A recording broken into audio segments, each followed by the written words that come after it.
श्री रामचरितमानस पावन पाठ लंका कांड दोहा संख्या 35 से 40 तक, जिसमें वर्णन रावण को मंदोदरी का पुनः समझाना एवं श्री राम अंगद संवाद एवं युद्ध का प्रारंभ। जय श्री राम। रे बलधर हरस कपि बालितने बल पुंज पुलक शरीर नयन जल कहे राम पद कंज। शत्रु के बल का मर्दन कर बल की रास बाल पुत्र अंगद ने हर्षित होकर आकर श्री रामचंद्र जी के चरण कमल पकड़ लिए। उनका शरीर पुलकित है, नेत्रों में आनंद अश्रुओं का जल भरा हुआ है। सांझ जानी दस कंधर गयो भवन गयो बिलखाई मंदोदरी राम नहीं बहुरी का समझाई। संध्या के समय रावण अपने महल में दुखी होकर बिलखता हुआ गया। मंदोदरी ने उनको बहुत प्रकार से समझाया और कहा, कंत समुझ मन तजहु कुमतहि तो न समर तुम्हि रघुपतहि रामानुज लघु रेख खचाई सो नहीं नांगे वसी मनुसाई। हे कांत, हे प्राण प्रिय, मन में समझकर विचार कर कुबुद्धि को छोड़ दो। आपसे और श्री रघुनाथ जी से युद्ध शोभा नहीं देता। उनके छोटे भाई ने जरा सी रेखा खींच दी थी, उसे भी आप नहीं लांघ सके। ऐसा तो आपका पुरुषत्व है। पिय तुम ताई जितब संग्रामा जाके दूत के रेया कामा कौतुक सिंधु नाग तब लंका आयो कपि के हरि असंका। हे प्रियतम, हे प्राणनाथ, आप उन्हें संग्राम में जीत पावेंगे जिनके दूत का ऐसा काम है। खेल से ही समुद्र लांघ कर वो बानरों में सिंह हनुमान आपकी लंका में निर्भय चला आया। रखवारे हति विपिन उजारा देखत कोई अछत ही मारा जारी सकल पुर कीन सिचारा कहारा बल गर्भ तुम्हारा। रखवालों को मारकर उसने अशोक वन को उजाड़ डाला। आपके देखते ही देखते उसने अपने पुत्र अक्षय कुमार का वध कर डाला, मार डाला, संपूर्ण नगर को जलाकर राख कर दिया। उस समय आपके बल का गर्व कहाँ चला गया था। अब पति मृका गाली जन मारहु मोर कहा कछु हृदय विचारहु पति रघुपति न पत जनि मानहु अग जगन्नाथ अतुल बल जानहु। हे प्राणनाथ, हे स्वामी, झूठ व्यर्थ गाल न मारिए, डी न मारिए। मेरे कहने पर हृदय में कुछ विचार कर सोचिए। हे पति, आप श्री रघुनाथ जी को निरा राजा मत समझिए, बल्कि आग जगन्नाथ चराचर के स्वामी और अतुलनीय बलवान जानिए। मान प्रताप जान मारीचा कासु कहा नहीं मान नहीं नीचा जनक सभाग नित भूपाला रहे तुम ही बल अतुल विशाला। श्री राम के बाण का प्रताप तो मारीच ही जानता था, परंतु आपने उसका कहना भी नहीं माना। जनक की सभा में अनगिनत राजागण थे, वहाँ विशाल और अतुलनीय बल वाले आप भी विराजमान थे। भंज धनुष जान की बियाई तब संग्राम जित्यो किन नाताही सुरपति तुम जान बल थोड़ा राखा जी अब राख गई भोरा। वहाँ शिव जी का धनुष तोड़कर श्री राम जी ने जानकी को ब्याहा, तब आपने उनको संग्राम में क्यों नहीं जीता। इंद्र पुत्र जयंत उनके बल को कुछ जानता था। श्री राम ने पकड़कर केवल उसकी एक आंख ही फोड़ दी और उसे जीवित छोड़ दिया। शूर्पणखा कह गति तुम देखी तद हृदय नहीं लाज विशेष। शूर्पणखा की दशा तो आपने स्वयं देख रखी है, तो भी आपके हृदय में उनसे लड़ने की बात सोचते विशेष कुछ भी लज्जा नहीं आती। बिज बधि विराध कर दूसन लीला हते उकमंद बाली एक सर मारे ते जानहु दस कंद।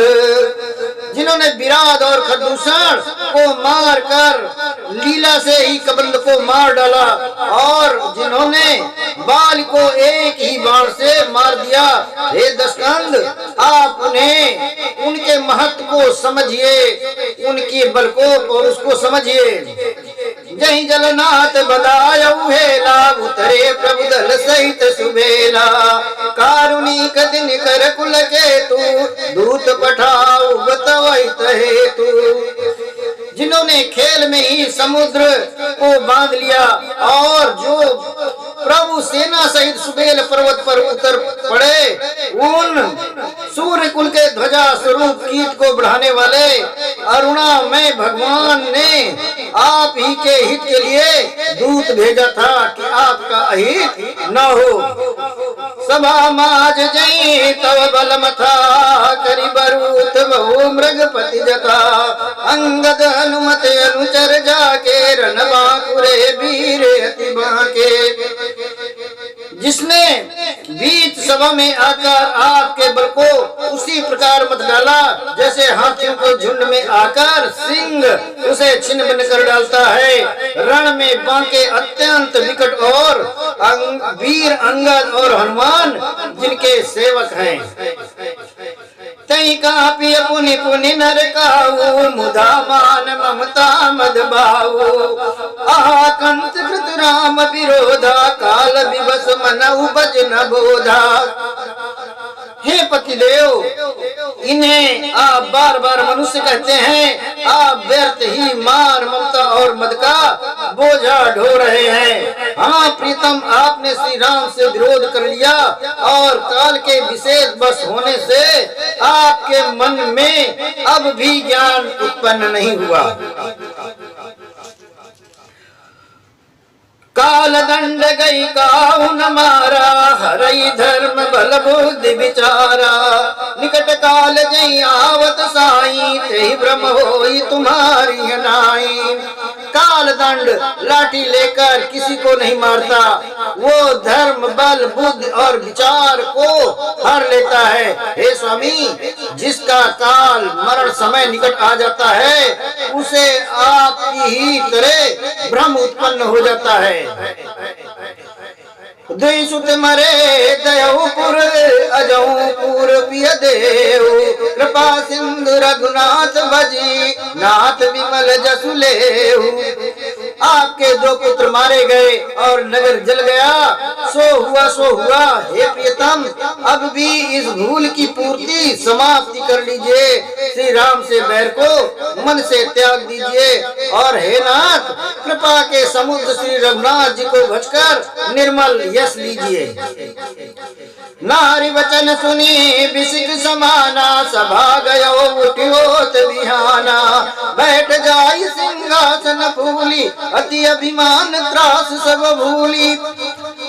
स्त्री के बाण के समान वचन सुनकर वो सवेरा होते ही उठकर सभा में चला गया और सारा भय भुलाकर अत्यंत अभिमान से फूलकर सिंहासन पर जाकर बैठ गया। यहाँ राम अंगद ही बुलावा आई चरण पंकज सिरुनावा अति आदर समीप बैठारी बोले बियस कृपाल करारी। वहाँ सुबेल पर्वत पर श्री रामचंद्र ने अंगद को बुलाया, उन्होंने आकर चरण कमलों में सिर नवाया, बड़े आदर से उन्हें पास बैठाकर खर के सत्यपाल श्री राम जी हंसकर बोले बालित ने कौतुक अति मोही तात सत्य कहूँ पूछूं तोई रामन जातु दान कुलटी का भुजबले अतुल जात जगली का। हे बाल पुत्र अंगद मुझे बड़ा कौतूहल है, हे तात इसी से मैं तुमसे पूछता हूँ, सत्य कहना जो रावण राक्षसों के कुल का तिलक है और जिसके अतुलनीय बाहुबल की जगत में धाक है तास मुकुट तुम चारि चलाए कहु तात कवनी बिन पाए। तुम सर्वाग्य प्रणत सुखकारी, मुकुट न होय भूप गुणचारी। उसके 4 मुकुट तुमने फेंके, हे तात बताओ तुमने उनको किस प्रकार से पाया। अंगद ने कहा, हे सर्वज्ञ सर्वज्ञाता, हे शरणगत को सुख देने वाले, सुनिए वो मुकुट नहीं है, वे तो राजा के 4 गुण हैं। सामदान अरुदंड विभेदान, रपबुरब सहीनाथ का भेदा। नीति धर्म के चरण सुहाए, असजिय जान नाथ पहियाए। हे नाथ, वेद कहते हैं कि साम दाम दंड और भेद ये चारों राजा के हृदय में बसते हैं। ये नीति धर्म के 4 सुंदर चरण हैं, किंतु रावण में धर्म का अभाव है। ऐसे जी में जानकर ये नाथ के पास आ गए। धर्महीन प्रभु पद विमुख, काल विवश 10 शीस। तई परिहर गुण आए, सुनहु कौशलाधीश। 10 शीस रावण धर्महीन, प्रभु के पद से विमुख और काल के बस में है। इसलिए हे कौशलराज सुनिए, ये गुण रावण को छोड़कर आपके पास आ गए। परम चतुरता समन सुनी, बिहसे राम उदार। समाचार पुनि सब कहे, गढ़ के बाली कुमार। अंगद की परम चतुरता पूर्ण उक्ति कानों से सुनकर उदास श्री रामचंद्र जी हंसने लगे और फिर बाल पुत्र ने किले के लंका के सब समाचार प्रभु राम से कह सुनाए। रिपु के समाचार सब पाए, राम सचिव सब निकट बुलाए। लंका बांके 4 द्वारा, कही विध लागी करऊं विचारा। जब सत्य के समाचार प्राप्त हो गए तब श्री रामचंद्र जी सब मंत्रियों को पास बुलाया और कहा, लंका के 4 बड़े विकट दरवाजे हैं, उन पर किस तरह आक्रमण किया जाए इस पर विचार करो। तब कपीसरी चेत विभीषण, सुमिर हृदय दिन कर कुलभूषण। कर विचार 3 मंत्र दृढ़ावा, 4 अन्य कपि कटक बनावा। तब बनरा सुग्रीव, यक्ष पद्मावन और विभीषण ने हृदय में सूर्य कुल के भूषण श्री रघुनाथ जी का स्मरण किया और विचार करके उन्होंने कर्तव्य निश्चित किया। बाणों की सेना के 4 दल बना दिए। जता जोग सेनापति कीने, जूतप सकल बोलित बलीने। प्रभु प्रताप कई सब समझाए, सुन कपि सिंहनाद करिधाए। और उनके लिए यथा योग जैसे चाहिए वैसे सेनापति नियुक्त किए। फिर सब युद्धपतियों को बुला लिया और प्रभु का प्रताप कहकर सबको समझाया, जिसे सुनकर बानर सिंह की तरह गर्जना करके तेजी से दौड़े। हर्षित राम चरण सिर नावई, गए गिर शिखर वीर सब धावई। घर गई तर गई भालू कपीसा, जय रघुवीर कौशलाधीसा। वे हर्षित होकर श्री रामचंद्र के चरणों में सिर नवाते हैं और पर्वतों के शिखर ले लेकर सब वीर दौड़ते हैं। कौशलराज श्री रघुवीर जी की जय हो पुकारते हुए भालू और बानर गरजते और ललकारते हैं। जानत परम दुर्ग अति लंका, प्रभु प्रताप कपि चले असंका। घटाटोप करि 34 कुबेरी, मुखई बिम निशान बजा वहीं भेरी। लंका को अत्यंत श्रेष्ठ अजय किला जानते हुए भी बानर प्रभु श्री रामचंद्र जी के प्रताप से निडर होकर चले। चारों ओर से घिरी हुई बादलों की घटा की तरह लंका को चारों दिशाओं से घेर हुए मुंह से ही डंके और भेरी बजाने लगे। जय तिज राम जय लक्ष्मण, जय कपीस सुग्रीव। गरजई सिंहनाद कपि, भालु महाबल शिव। महान बल की सीमा वे बानर भालू सिंह के समान ऊंचे स्वर में श्री राम की जय हो, श्री लक्ष्मण जी की जय हो, बानरा सुग्रीव की जय हो, ऐसी गर्जना करने लगे। लंका भयो कुलाल भारी, सुना दशानन अति अहंकारी। देखो बनन निकेर बिठाई, बिहस निशाचर से न बुलाई। लंका में बड़ा भारी कोलाहल मच गया। अत्यंत अहंकारी रावण ने इसे सुना और कहा, बानों की ढिढाई तो देखो। ये कहते हुए हंसकर उसने राक्षसों की सेना बुलाई। आए किस काल के प्रेरे, क्षुधावंत सबन चर मेरे।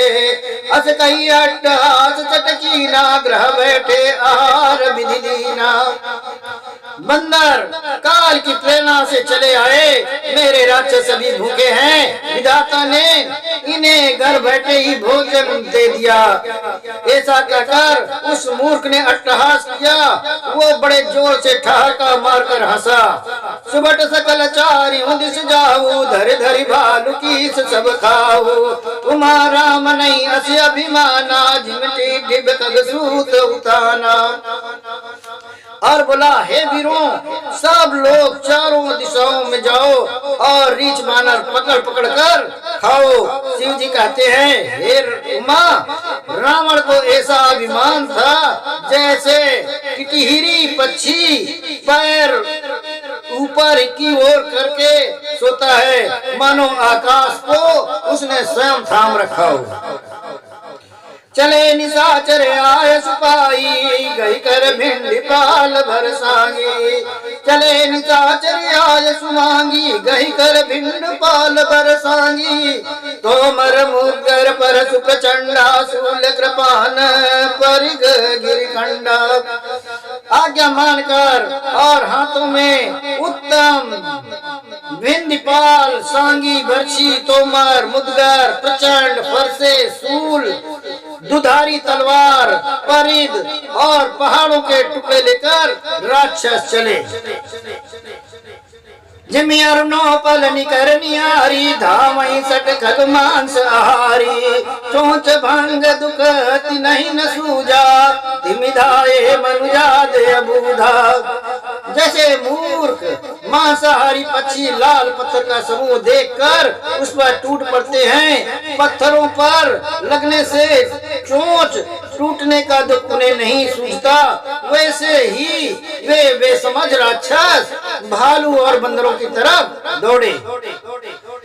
नाना युद्ध सर चाप धर, जातु धान बलबीर। कोटि कंगूरन चढ़ गए, कोटि कोटि रणधीर।